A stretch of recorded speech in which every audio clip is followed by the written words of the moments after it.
मने नइखे भरत हमार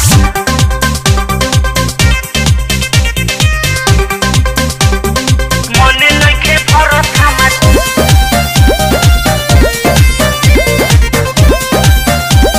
म्यूजिक बाय पंकज कौशिक।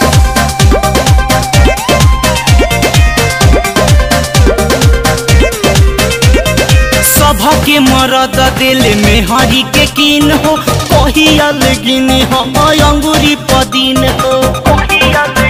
हरे ये राजा जी सभा के मरद दिल में हरी के कीन हो कहिया लगिन हम अंगूरी पदीन हो। 7 इंच के शीशा पर अंगूरी चलाई थी उन्हें कटी वीडियो कॉल पर देखई थी फोटो भेजती नया ये स्टाइल से। मने नइखे राजा जी मने नइखे भरत हमार छोटा की मोबाइल से। मने नइखे भरत हमार छोटा की मोबाइल से।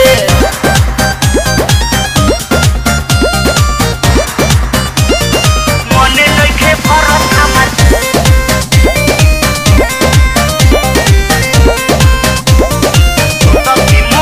सैया किन किन के भेजता बेला उजनू हो फोनवे पर देखा देती साइज नु हो। अरे राजा जी हमर जी हल ना पे होइत राइट नु हो नाही ढीला होइत नाही टाइट नु हो। राजा लगे लमहर सेट जदी रही उठावा के लाली हमर कबहू ना बहित खुसे करती हम देखा के स्माइल से। मने नइखे भरत हमार छोटा की मोबाइल से। मने नइखे भरत हमार छोटा की मोबाइल से।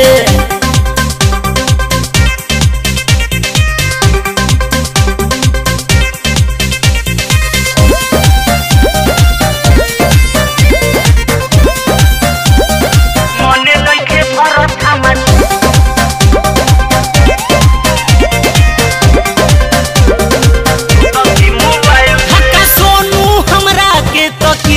हती सच कहतनी हर दिन दी हती। अरे राजा जी तहरा बहरा के ना गइला के कमी खली दुनो बेकत के कमवा वही से नु चली। चेहरा हसीन के देखैती जब सीन हो लागित गरमाए सैया तोहरो मशीन हो घायल करती पहुआ के पाइल से। मने नइखे भरत हमार छोटा की मोबाइल से। मने नइखे भरत हमार छोटा की मोबाइल से। सभा के मरद दिल में हरी के कीन हो कहिया लेकिन हम अंगूरी पदीन हो। 7 इंच के शीशा पर अंगूरी चलाई थी उन्हें कटी वीडियो कॉल पर देखई थी फोटो भेजती नया ये स्टाइल से।